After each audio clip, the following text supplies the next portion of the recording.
Okay, so next stop was another like fun like wine time. It was in Sebastopol and Healdsburg, and I'd never even heard about those places, but apparently they were like right next to Sonoma. And I don't even know if it's considered technically part of Sonoma or not. It's definitely not part of Napa, but I had been told before that like Napa was very pretentious, very expensive, and like lower quality wines. So I was like, oh, well then might as well just stick to Sebastopol and Healdsburg. So I had met this lady from a stoplight at the psychedelic conference that I went to in Denver this past year.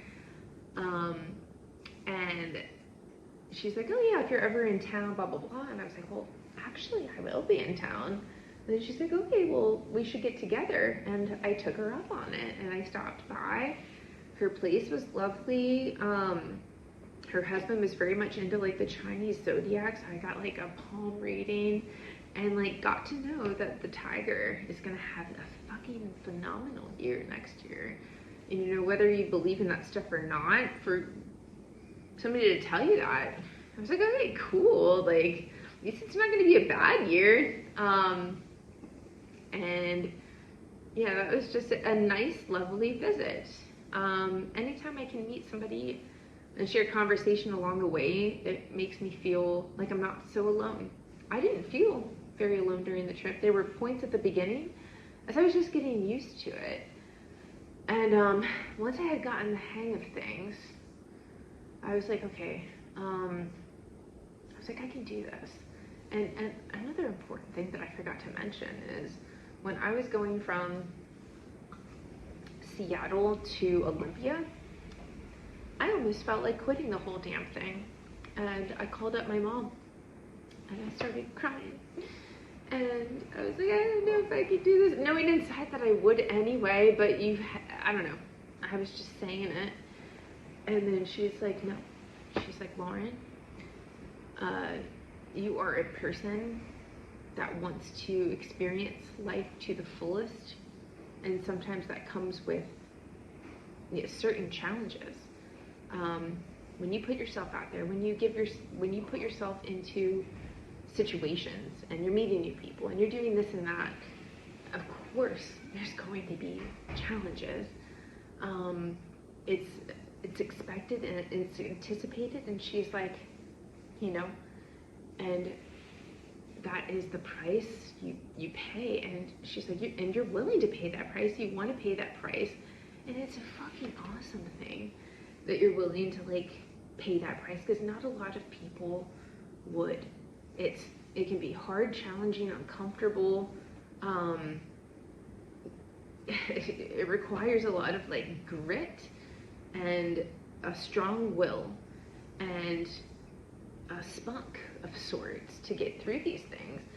But they're all very much choices, because she was like, and you choose to live life this way. She's like, you are going to jump in the deep end, and that is who you are. And she's like, and yes, of course you can do this, and you're going to do this, because that is who you are. And I was like, however she phrased that, I was like, it was fucking perfect. I was like, yes. I was like, yes, I am that person. And I was like, there are few people I've met on this earth that will be as just open as I am. And I was like, that is a beautiful thing, but it comes with the price. The price being sometimes criticism, the price being heartbroken, sadness. Because if you experience something so great and fun, it can be hard to leave those things. Or if you open yourself up to somebody else and it's not well received, that can be difficult too.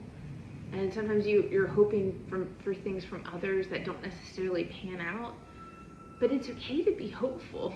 I'd rather be hopeful than not hope for anything at all. Because you know what?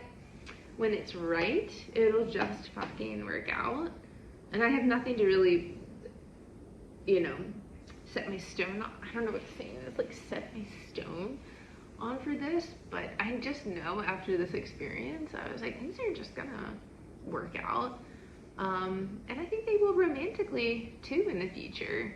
Like I know I'm not in a spot right now, but I think I will be someday. And maybe the universe just wants me to have these experiences under my belt first. But the way I see it is, I feel like we could adventure together. But a lot of dudes aren't willing to make the time or the effort. Whereas I'm like, I see a path, I see a plane, I see a car, I see weekends, I see weeknights. What is the fucking problem?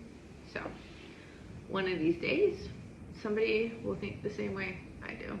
So I had asked my trail buddy if he wanted to get coffee with me this morning before we both headed out. And I'm still getting used to asking people to do things with me because even though I'm extroverted, I'm still shy and I don't like rejection.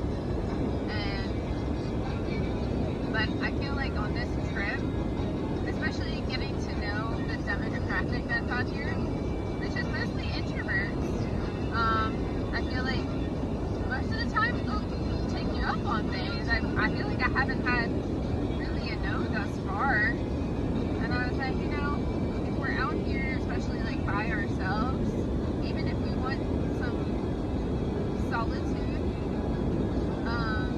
on whatever we're doing, we also everyone wants connection. So it was nice to just share coffee with him and learn about his life. I feel like I've been, learning things from every single person I've met, and I do like to talk about gear and ideas and stuff like that. And the opposite side of the coin to who I am as a person, and how those minds think and how those minds process things has definitely added some like valuable insight and wisdom to my repertoire of wisdom, and I'll just keep collecting wisdom, and I guess that's just my responsibility as an extrovert, is I just have to be the one to ask people to do things and be the brave soul that I'm trying to be out here. I feel safer asking people to do things if I perceive them as nerdy or introverted, which if I'm perceiving that, it's usually kind of true. Like I said,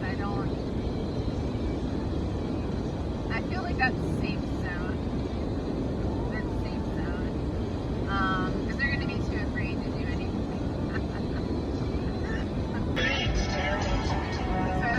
This is a real feel-good song. It's called Love Me in a Field by Luke Ryan. If you want to feel good today, throw on this jam.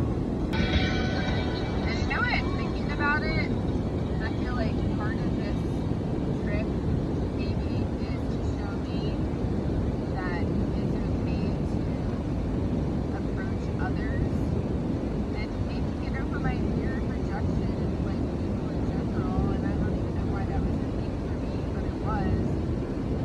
And I can tell you why it was a thing for me, is because they seem so shit on a lot of levels, except for the rave scene where I thought accepted. But I hope that my confidence in the forest will translate into real life a little bit more. And I think that's part of the whole learning experience of this. Is like, okay, Lauren, it's okay to approach others and not just rely on being approached. I fully plan on getting buzzalicious the next couple days. No, I won't be squatting in a fucking field. No promises, but oh man. I've been telling some of my friends about the Forest Queen and the FQE and some other people that I've met on this just loving this new identity, which I guess has been there all along, but it's just like starting to really like get unearthed, I suppose. And I will just forever be grateful for this name, whatever you want to call it. Like, sometimes on these videos, like, I don't know what to say. Like, I have long pauses. I'm thinking of the right word to be, like, eloquent. But sometimes, like, it's just best if just the piles of shit come out of my mouth. But then I'm told, Lauren, you got to get to the point. So I'm the type of person, like, I'll do anything in the world to try and make you happy. But, you know, and I find that rewarding. But that cannot be a pervasive part of my life. I don't want that to be my life, me expending everything I have to make others happy. I need to be surrounded by, you know, at least in my Trails and Treats is different, but I feel like if I'm around people that have a surplus of joy, like not just enough just to get by in life, but have extra that they can give you, and I feel like I have a surplus of joy. I said I have my down moments, but I feel like I have extra to give. Maybe I didn't feel like that in where I was, but I feel like at least in the forest I have a surplus, and I like to be around people that also have a surplus, and it just makes life a little bit more fun and puts less pressure on me to try and, you know, overcome others' emotions, and I can't help but be that way, and that's a part of makes me, you know, who I am. Alright, so this is definitely not something going on my Instagram, but the guy who had coffee with me today that I met the other day on a hike, I think he's so hot, like definitely my type, and I don't even know if he knows that because of the nervousness at the coffee and what I perceived as nervousness, you know, he's to know, but and just the, yeah, overall not making a ton of eye contact type deal. But it's nice to have that effect. But I'm like, man, in 2 miles, take exit 4 Seattle just, it seems to have like my type of dude in it, like nerdy, hot, outdoorsy dudes. And I wish I could have them right now. I feel like I'm fucking, this trip is making me horny. This trip is making me horny. Big tree, grapefruit tree. And our property kind of goes, you see the end of this field and the next, that's our property. We used to have. So that ended up being super nice. The lady's son wasn't there. It was just her and her husband, and they were really funny. And she's a psychiatric nurse herself. And it was just really nice to talk to them. I told them about Trails and Treats, and you know, they were all about the idea, the forest queen is with like the husband. Turn right onto Elphick Road. He was like, he read my palm and was telling me about like my Chinese zodiac and how the year of the tiger, apparently our year is next year. And he's like, next year is your year. And I was like, oh my God, I feel like next year is my year as well. And he's like, especially February on. And I was like, oh my God, I feel like it is too. Your jobs is because you're the leader, just like you're the entrepreneur. It's supposed to be you. And I was like, oh, I feel like that's kind of what I've been learning on this trip myself. And he's like, you're the energy. You're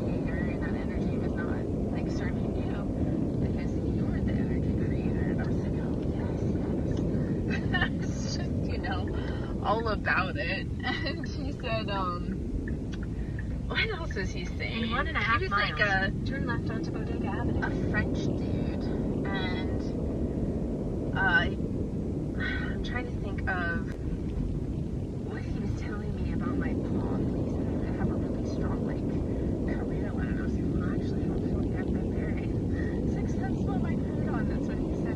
February on next year is the year of change. And he's like, you're the dynamic change, and you haven't been around dynamic people. And I was like, yeah, I feel like I've been kind of like doomed throughout my life. And it was all just kind of maybe, you take it for what you will. But I felt like he said, yeah, just very intuitive. And that's when they brought up Forest Queen. And they were all about. I told them about the pie. They liked the pie. Okay, I am entering Healdsburg. In 200 feet, take a left on Matheson. Alright, I am entering Healdsburg, south part of wine country. Apparently, they said that Sebastopol and Healdsburg has the best grapes versus Napa or like the rest of Sonoma, and it's more low-key, so I might be just sticking to these places. They told me about a couple like happy hour places, but yeah, I don't know. I'm taking in the sights right now. So I'll be getting a selection from the wine wall. Sitting at the bar. I'm not Forest Queen in real life. Eric, I work with him. Sorry? I'm Eric, I work She's with doing him. some fancy stuff. Looking at the Pie Academy. And yeah, I'm not Forest Queen out here. Just in the forest. Okay, I can vouch that we have good pie. Pennsylvania Dutch. Nice. Oh my goodness, what a night that turned into. So I ended up striking up conversation with the 70-year-old dude next to me, and then we start talking about life stuff. I'm telling him about my trip, and then we start talking about boy stuff. And it was just a super fun conversation. He was telling me, like, we were talking about trees, and I guess he designs like furniture, and so we were talking about like the wood for the furniture. And at the end we parted ways, and he bought me a slice of cheesecake, and he said that I was gorgeous and boys would be really dumb, or that they're, intimidated, whatever. But all that stuff's coming from like the older generation, and I get that.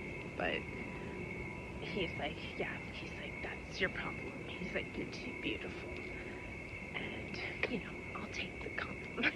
I'm not above taking compliments. But he said that I was a vibe, and that was his like best bar conversation ever.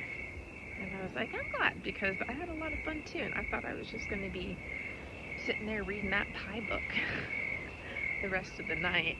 And then I ended up sitting with a couple girls, and we kind of parlayed the conversation after he left. But that is this is what the Forest Queen does.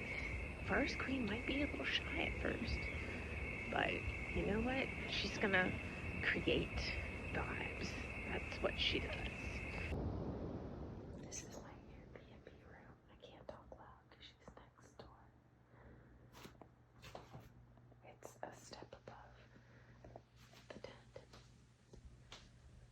A little less creepy than the Morgan household. The bathroom is kind of nasty. The host of the Airbnb, she's super sweet, but the place is honestly like dumpy. Like I said, better than sleeping in my car. I have some,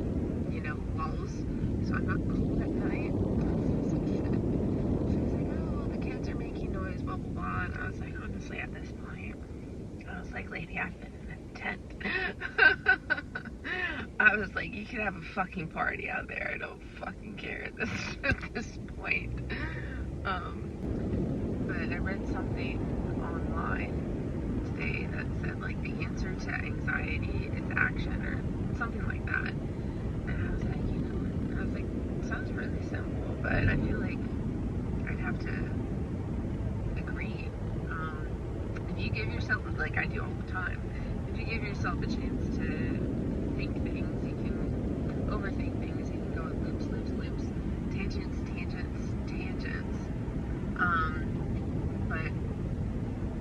And that'll be crippling. And a lot of what people will tell you is that, like, all these mental health things come down to rigid thought patterns, and remaining flexible and dynamic is one of the pillars of success in that respect. And I think what Farce Queen Energy is all about is recognizing that those hesitancies, you know, they're not necessarily born with them. Like, you get validated, like, negatively validated throughout time, and all of a sudden, like, you're walled up, you're guarded, you're scared, you're fearful, all of these things. And sometimes you are born with it because, you know, mental health isn't well understood yet, and it never will be. But for a lot of things, it's like breaking out of that negative validation and turning it into positive validation, and giving yourself a chance to give other people a chance, and the world another chance, and then to give it a chance to positively validate you.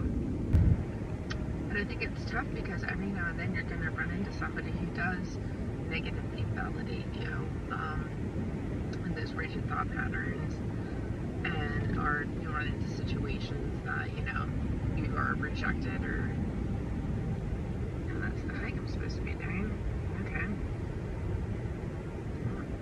I guess the Starbucks is past the hike. But you have to, it's almost being aware of the psychology that, yes, you know, the Pavlov, or, you know, if you are negatively validated even a few times, yeah, it starts to, like, break you down. But being aware to, you know, have some sense to overcome that, and just know that that's normal to start to feel that way, but to keep the broader perspective.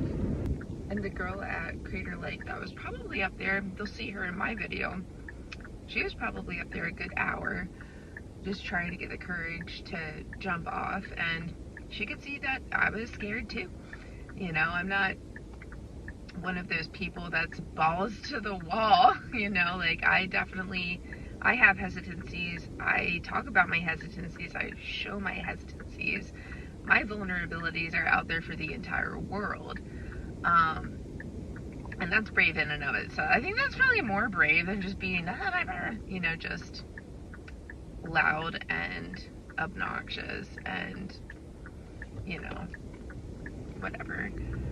But all I said to her was that, yeah, I know, it is really high up here.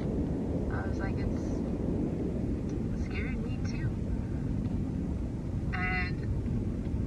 But I think you would look really pretty in a video jumping off. And 2 seconds later, she jumps off. All it took was me recognizing the fear, validating her fear, but letting her know that, you know what, I think it would make a really cute video. And sometimes I'm just laughing at myself too, thinking about yesterday. And my love life always tends to be a riveting thing, and granted, it has not been that riveting for a long time, but my dating horror stories are entertaining for people, apparently, and I need them to be entertaining because I need to make them into some kind of comedic thing in order to not let it, you know, block me from the future. So I actually need that, but it is sweet that I feel like people are rooting for me. I'm rooting for me. I'm rooting for me too, but Lauren's like fantasy world and reality are two different things. You know what's funny though is that I really didn't start to do vids like this until I was on Hinge, and they have like that voice note feature, and some of the boys were like, oh, you should have a podcast or your voice. They were commenting on my voice and the content, and I was like, huh, I might have something here. So I have to thank them and my focus group, and this whole trip has been a focus group. East Coast, West Coast, worldwide. So it's kind of cool. Like Taylor Mountain, you can see like a vineyard over there, overlooking the city. All right, so I'm supposed to ring the bell when I summit Taylor Mountain. I don't think I'm ringing the right thing. Oh, fun. You get good 360s up here. And behind us is a vineyard. So, all in all, cool hike. Not very hard. But, yeah, looking forward to wine tastings today. Alright, this is Mary Edwards. I was told this was a good one, but it seems pretty chill. I'm going to be sitting at the table over there. It'll be interesting to see how California does its tastings, because Oregon, I kind of liked their vibe. They would like sit down with you and like give you like a couch, and I was like, oh, I dig this. But this is laid back, but it's a little bit more. There is a couch. Now that I'm looking, they get me so fucked up with these fucking tastings. I'm just having the time of my fucking life. You know, what's better? Tell me.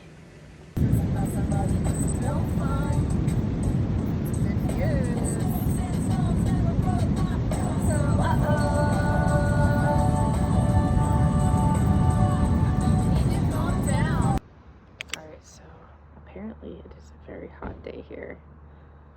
I think the car said 101, but I'm so heat tolerant. It's so cold going to sleep that this is comfortable to me. So here's the cool part. You enter the cave. So see what I'm walking into. Hopefully I don't look too douchey with the phone out. I'm gonna be as low key as possible. Not tacky. Think not tacky. Yeah, so if you're a little duck with this, especially if you're a little... It's funny, the people in California have no idea why the hell I would want to live in Washington. And I'm like, do you guys understand? Like, do you know who I am? Do you know that I'm the forest queen? But I think that their perception of like what are difficult hikes and stuff like that is different from my perception of like what is difficult. And I feel like this trip has just ruined me forever. I feel like I'm ruined forever. And I was like, you know what, I've lived in Florida most of my life. I was like, I feel like almost in a way I can bring the sunshine wherever I go. Not dependent on actually having sun necessarily, but I am the sun. That's how I feel. I've been kind of noticing a trend for this trip as far as the men go. The older ones tend to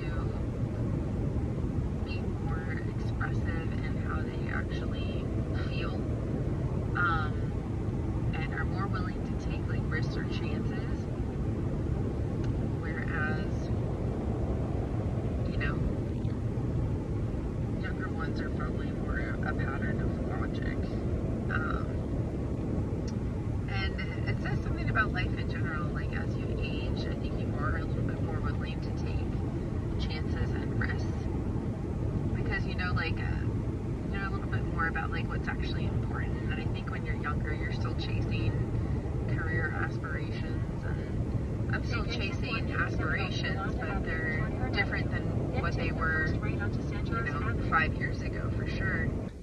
Which is kind of difficult for me because I've been broken down enough. Like I feel like I actually do know what's important in life and have like this collective wisdom from all of those shitty experiences. Not to say as my life has been just a shit pile, but I have put myself out there enough in life.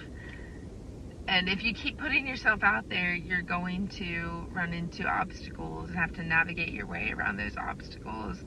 Kind of the point of this trip is throwing like a bunch of obstacles at me, which have actually, it's turned out to be almost the opposite. There's less obstacles the more I put myself out there. It's just interesting. But I have like this self-proclaimed old soul, but I still have like a young spirit. So it's almost as if I'm kind of looking, I'm not looking for anything other than fun in nature. But if I was,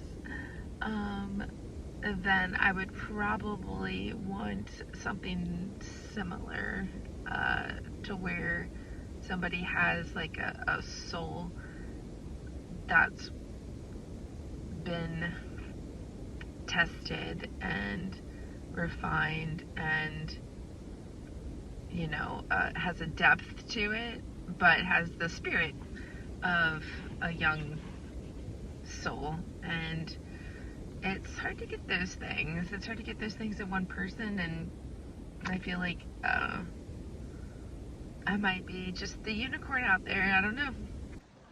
Okay, so this is such a pretty winery. There's plants everywhere. Beautiful grapes in the background. Let me get some good pictures. I can't wait to photo shoot. Especially next to the sunflowers.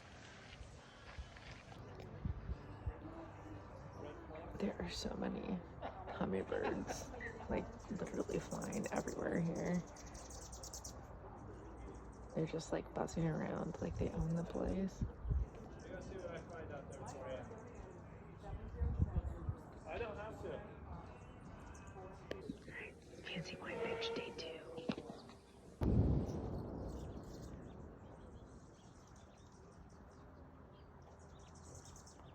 I could just watch these hummingbirds all day. I just find them so cute. They're very cute.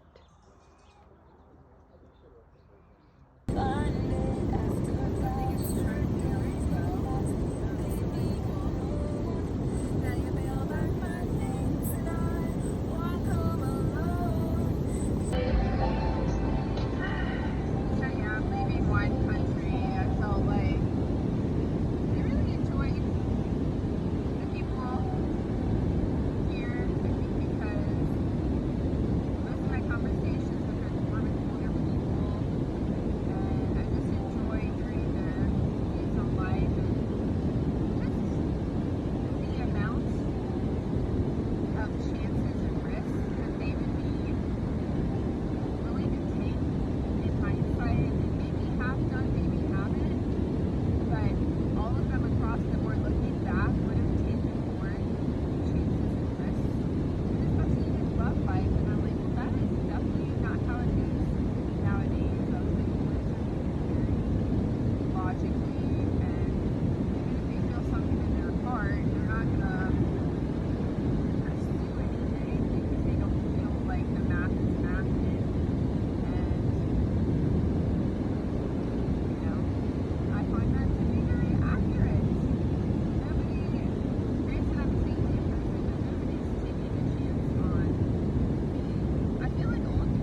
about myself. It's one of the joys of life, and I found that with Jorge. And even though I've met this other guy, Adam, who's also living in Seattle, it's a different type of person. He's definitely more preserved, not as open. He's very engaging, actually, and talkative.